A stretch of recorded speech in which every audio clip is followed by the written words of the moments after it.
अध्याय 23।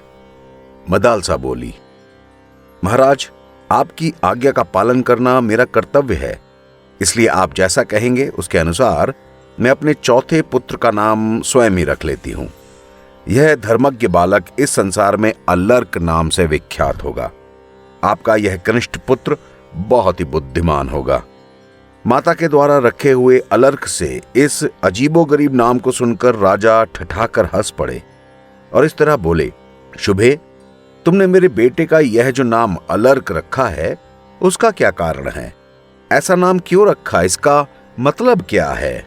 मदालसा ने कहा, महाराज, यह तो व्यवहारिक कल्पना है। लौकिक व्यवहार चलाने के लिए कोई सा भी नाम रख लिया जाता है। इससे व्यक्ति का कोई संबंध नहीं होता। आपने भी जो नाम रखे हैं वे भी निरर्थक ही हैं। कैसे? बताती हूं, सुनिए। ज्ञानी लोग आत्मा को व्यापक बताते हैं कि आत्मा चारों तरफ होती है।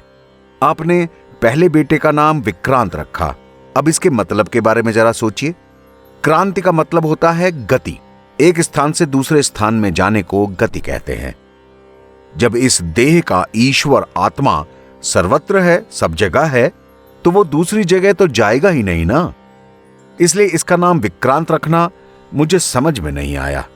हे पृथ्वीनाथ, दूसरे बेटे का नाम जो सुबाहु रखा गया वो भी बेकार है, क्योंकि देखिए, आत्मा जो है वो निराकार होती है। उसको बाह की क्या जरूरत है? उसका तो कोई आकार ही नहीं होता। तीसरे बेटे का नाम शत्रुमर्दन रखा गया। मेरी समझ से वो भी असंबंध ही है। उसका कारण सुनिए। शत्रुमर्दन का नाम होता है शत्रु का मर्दन करने वाला।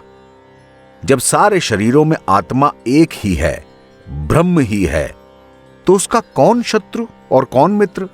मूर्तिमान भूतों के द्वारा मूर्तिमान भूतों का ही मर्दन भला कैसे हो जाएगा? आत्मा तो अमूर्त है, कोई आकार नहीं है, उसका मर्दन कैसे होगा? क्रोध आदि आत्मा से अलग रहते हैं, इसलिए यह शत्रु मर्दन की कल्पना बेकार है।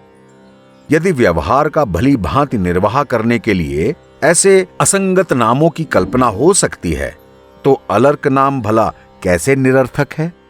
रानी मदालसा के द्वारा इस तरह से समझाने पर बुद्धिमान महाराज ऋतध्वज समझ गए और उन्होंने कहा, देवी, तुम्हारा कथन सत्य है। उसके बाद मदालसा ने पहले पुत्रों की भांति उसको भी ज्ञान दिया।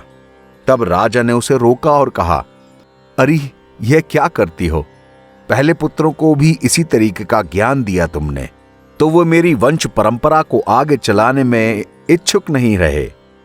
यदि तुम्हें मेरा काम प्रिय हो और यदि मेरे बातों को मानना तुम्हें ठीक लगता हो, तो मेरे इस पुत्र को तो कम से कम प्रवृत्ति के मार्ग पर लगाओ।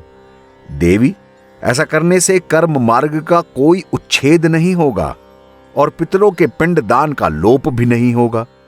जो पितर देवलोक में हैं, तिर्यक योनि में पड़े हुए हैं, जो मनुष्य योनि में हैं और भूत वर्ग में हैं, वो पुण्यात्मा हो या पापात्मा, जब भूख प्यास से विकल होते हैं तो अपने कर्मों में लगा हुआ मनुष्य पिंडदान और जलदान के द्वारा उनको संतुष्ट करता है ना। इसी तरह वो देवताओं और अतिथियों को भी संतुष्ट करते हैं। देवताओं, मनुष्य, पितर, भूत, प्रेत, गुहक, पक्षी, कृमि और कीट सभी मनुष्य से ही जीविका चलाते हैं।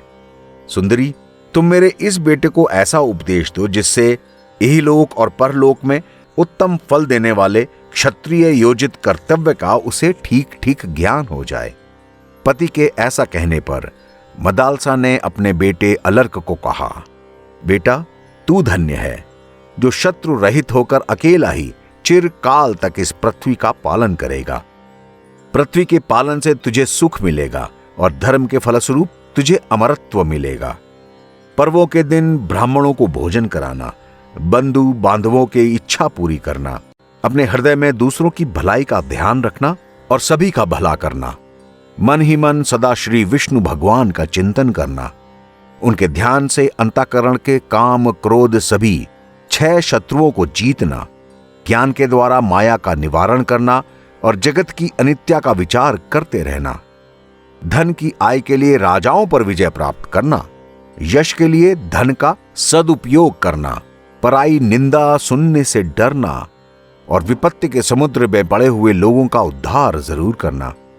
वीर, तुम अनेक यज्ञों से देवताओं को प्रसन्न करना, धन के द्वारा ब्राह्मणों और शरणागतों को संतुष्ट करना, युद्ध के द्वारा शत्रुओं के छक्के छुड़ाना, बचपन में अपने भाई बंधुओं को आनंद देना, कुमारावस्था में आज्ञा पालन के लिए गुरुजनों को प्रसन्न करना, युवावस्था में उत्तम कुल को प्रसन्न करना और वृद्धावस्था में वन के भीतर निवास करते हुए वनवासियों को सुख देना।